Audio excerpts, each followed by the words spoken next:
PodCastle, episode 600 for November 12th, 2019. Flash Fiction Extravaganza. The Flash Fiction Contest 5 winners.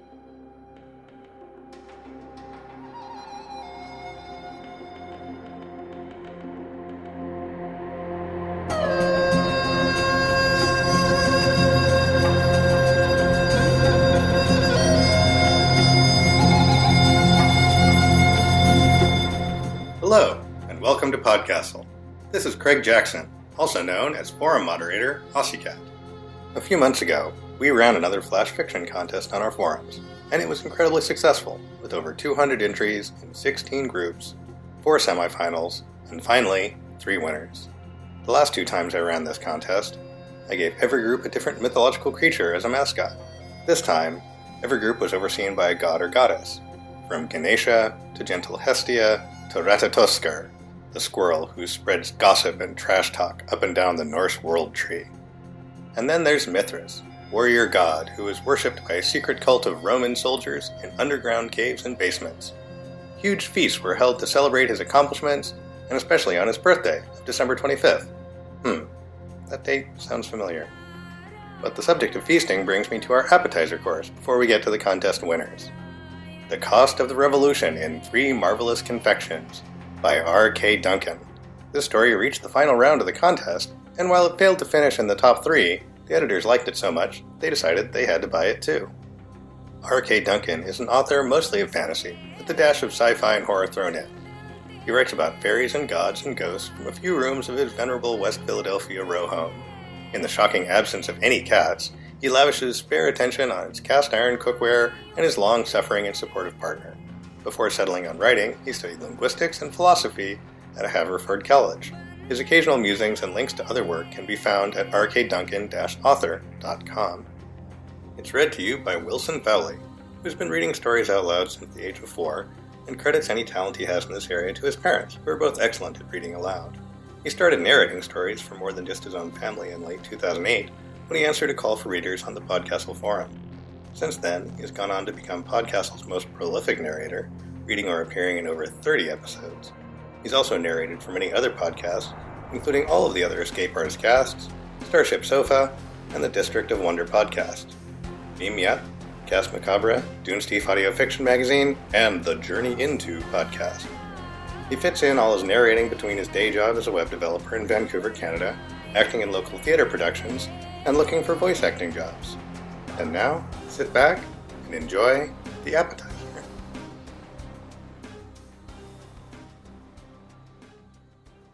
The Cost of the Revolution in 3 Marvelous Confections by R.K. Duncan.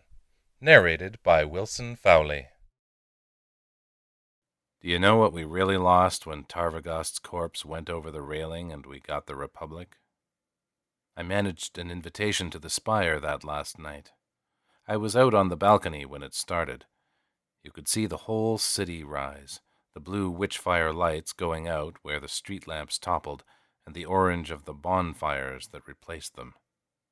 They hurried us inside before the singing started in the streets, and met us with pastries. It was a nest of phyllo, full of hollow nuts, painted like robin's eggs and filled with pepper honey.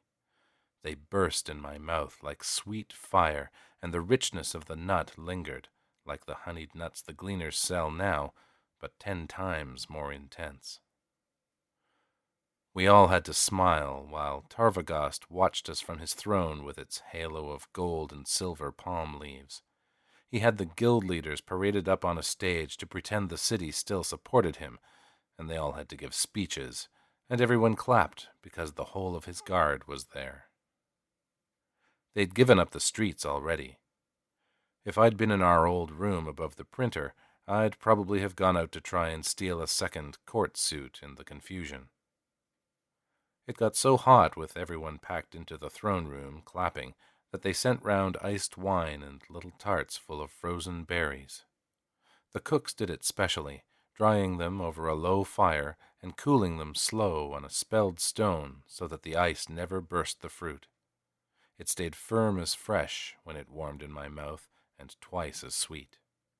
It chilled me down enough to shiver, but it tasted of spring, and it made me want to dance, or fight, or something. I haven't seen berries like that in the city since the Revolution. I suppose they still pick them, but no one pays for fast horses and cold spells to bring them in before they spoil. I was barely watching when the Knight of Tears stepped out of thin air and put his sword through Tarvagast. They'd just sent out the subtlety. Each of us got a little lemon poppy cake shaped like a bird. They flew on wings of sugar glass, driven by sugar clockwork. It lasted just long enough to drop into our hands when it failed, and when we finished there was nothing left that we could not savor, just sweetness and light, and the joy of how clever it was. I hear one of Tarvagast's chefs still has an eating house in the city. It's good food, but no one has the money for tricks like those birds. That's what we lost. Not honor or majesty or any of the nonsense the legitimists are still preaching. We lost the wealth that paid for things that were perfectly useless and complex and beautiful. That's what we traded for empty jails and everyone having enough.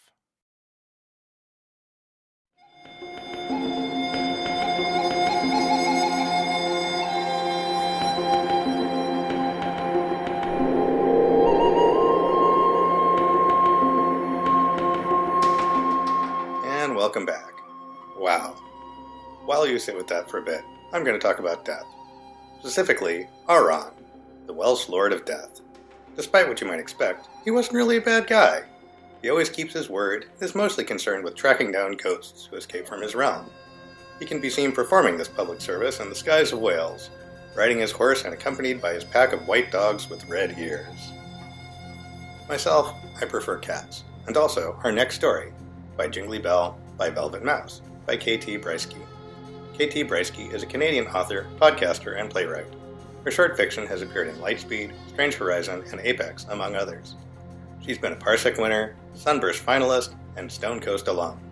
She is thrilled to make her PodCastle debut. KT lives in Toronto with her weird cat. Find her at ktbreisky.com or at ktbreisky. It's narrated by none other than Jen Albert, who is an editor, writer, and former entomologist.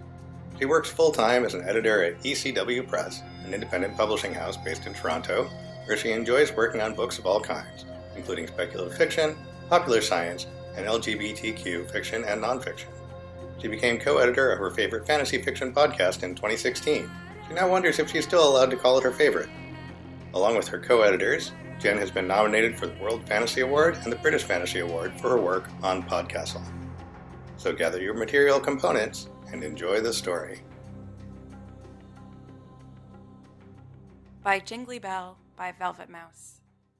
By K.T. Breisky. Read by Jen Albert. By Jingly Bell, by Velvet Mouse. By Shedding Fur, by Whiskered Purr. By Ticking Clock, by Sweetest Sun. The cat weaves spells to call his human home. Some nights he's left alone. Upstairs, footsteps fall quiet. Darkness shrouds the apartment. His human does not return. On such nights, the cat readies his magic. He arranges his toys in intricate patterns, yowling incantations over them. All through the night he works, until the rising sun blesses the whole. And then, his human stumbles through the door, bleary-eyed and smelling of another human's bed. Every time he casts his spells, every time she comes back. The magic always works. Until it doesn't. For long hours he crafts his sigils on the floor, adjusting the angle between the chirpy bird and the catnip pillow. With the dawn he waits. Nothing. Sunlight drifts across the rug. The cat grooms and paces, his litter box full and belly empty. As twilight steals in, he tries again. Again. On the third day, the door opens. He bolts from beneath the bed, but it's only his human's mother, caterwauling and leaking eye water. Strange humans feed him, then stuff him in his carrier. Sharp winter air rakes his fur, void of scent. So sad, so young. The cat crouches low. When they let him out, he'll get the pattern right. A new house. Terrible house. Wrong house. White lilies choke the air. His human's mother feeds him without speaking, her lap cold and hard. The magic has always worked. As the weeks pass, the cat spells spring wild as twisting vines. New angles, new designs, new charms screamed until his human's mother locks him in the bathroom. Hunched on the tile, he wonders, did he ruin the magic? Unintentionally, catastrophically, misjudge some power and banish his human forever? By scream, by sniff, by rubber band, by foil ball, by squishy fish, by chewy bear. Again, again, again. The cat grows old. Still, he works. With shaking paws, he bats his toys into place. It's harder now. His legs won't jump right. Dulled scents barely stir his whiskers. The old cat aches to sleep, curled on the rug, arthritic bones warming in the sun. But he's not found the proper spell. By falling tooth, by failing sight. Jingly Bell and Velvet Mouse lie side by side. Pink Dawn caresses them both. Something is caught, the old cat thinks. Something has almost worked. He stretches beside his spell. Too tired, too sore. But then, the door opens. The cat's ears prick. His human stumbles in, shining-eyed and smelling of summer skies. She gathers him up, light streaming behind her. The cat twists like he hasn't in years, jamming his head into her cheeks, her neck, her chest. His human kisses his nose. I missed you. With a rumbling purr, he settles in her arms. His human carries him out, into sunlight, into love, into...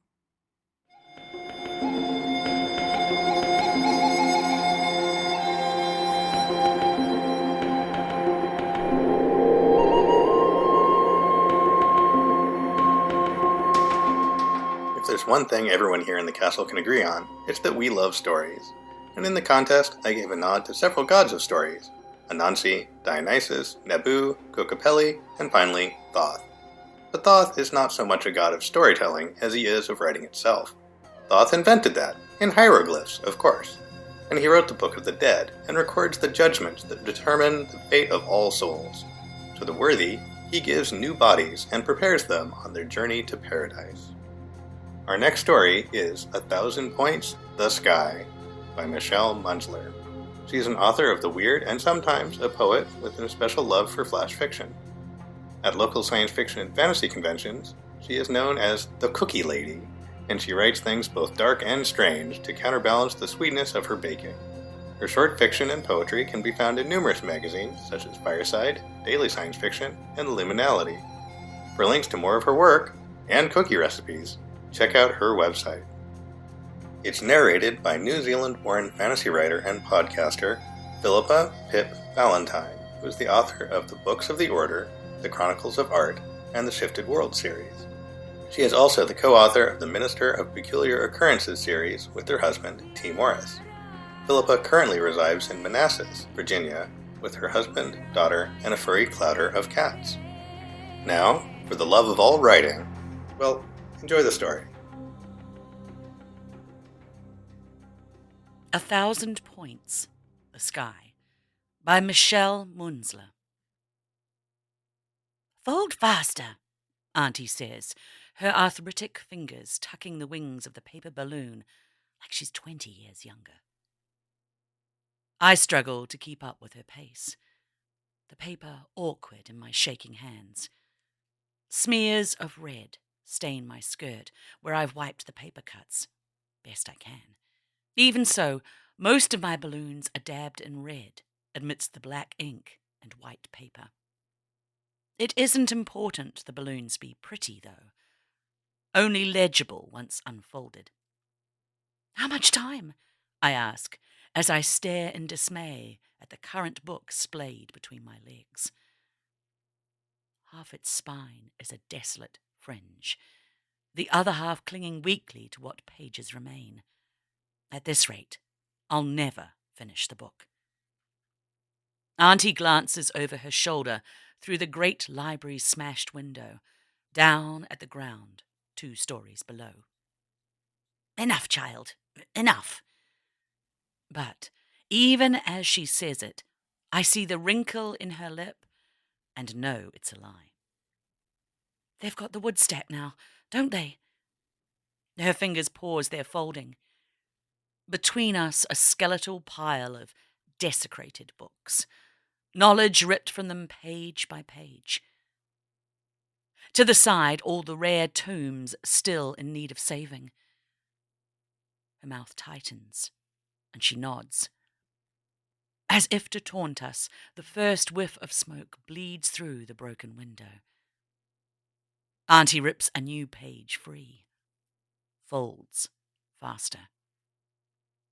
I stare at my latest pile of paper balloons, my lopsided creations, waiting on that final breath of life.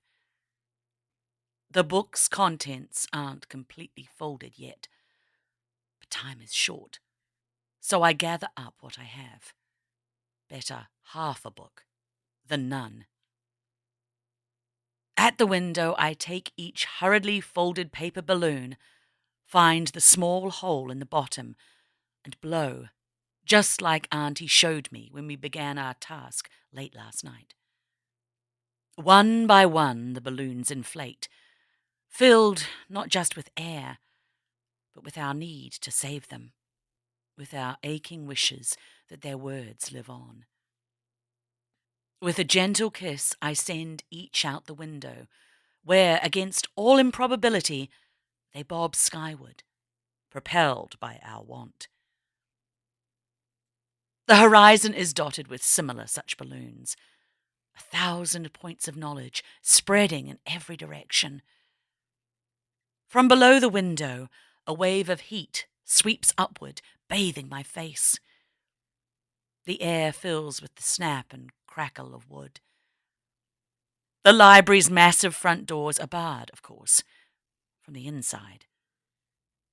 And though there's still a faint chance in this moment of escaping before the fire consumes us both, we know we won't. Not at the cost of the books.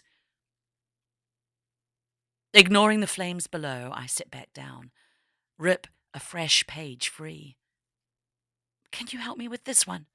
I ask, squinting my eyes tight. It wouldn't do to get the paper wet, after all. It was one of my favorites. I'd hate to see it burn. Of course. Auntie deftly sets her own book aside, and together we fold.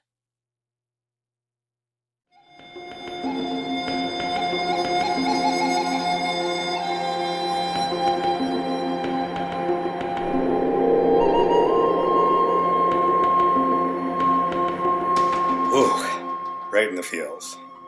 And our next story isn't going to make things any easier on them. It's set in Japan, though, so I'll take a moment to tell you about the goddess of the sun, Amaterasu. She's the greatest of all the kami, and the ancestor to Japan's line of emperors. When a new emperor is enthroned, as just happened, he receives 3 gifts passed down from her: a jewel, a mirror, and a magic sword. Our next story is passed down from Nathan Susnick, and is called Tohoku. Nathan is a medical writer and editor who lives near Hanover, Germany. In his free time, he writes fiction. His stories have been published in markets such as Cast of Wonders, Shoreline of Infinity, and Gallery of Curiosities.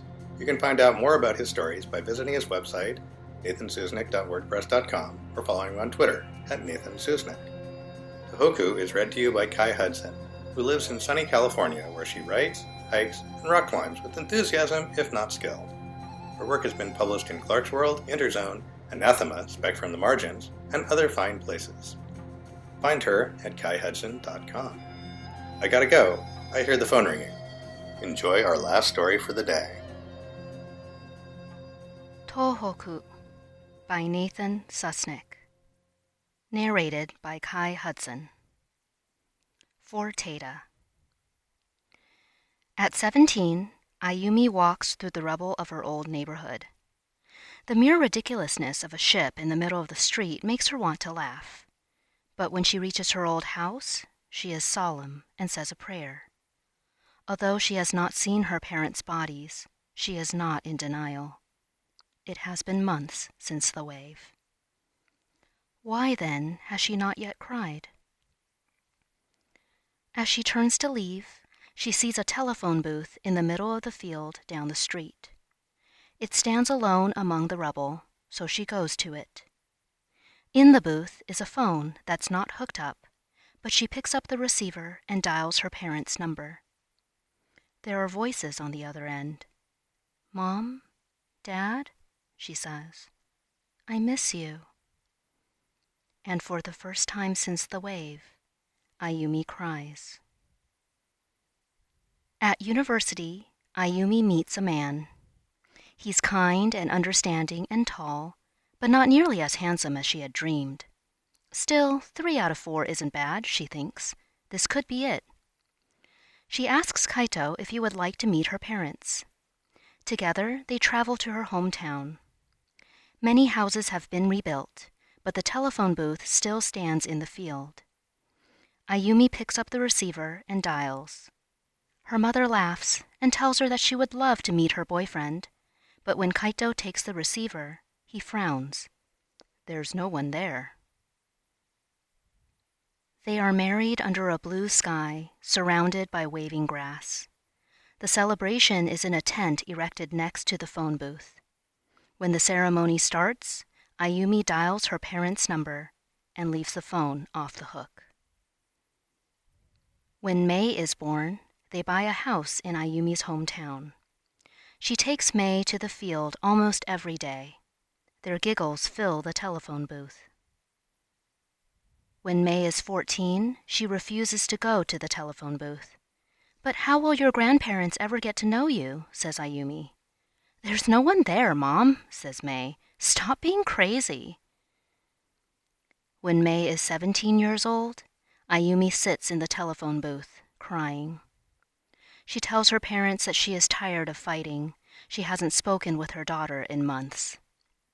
She has also taken her mother's advice and seen the doctor about her stomach pain. She's afraid to tell Kaito the test results.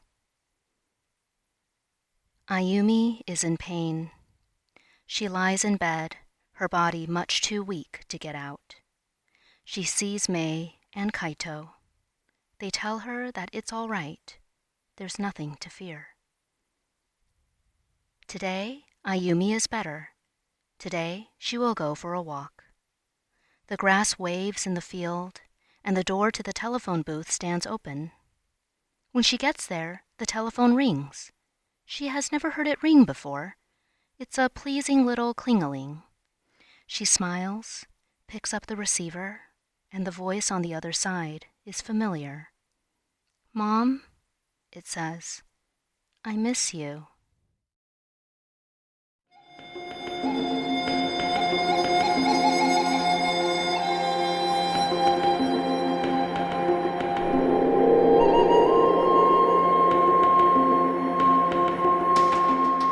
Welcome back.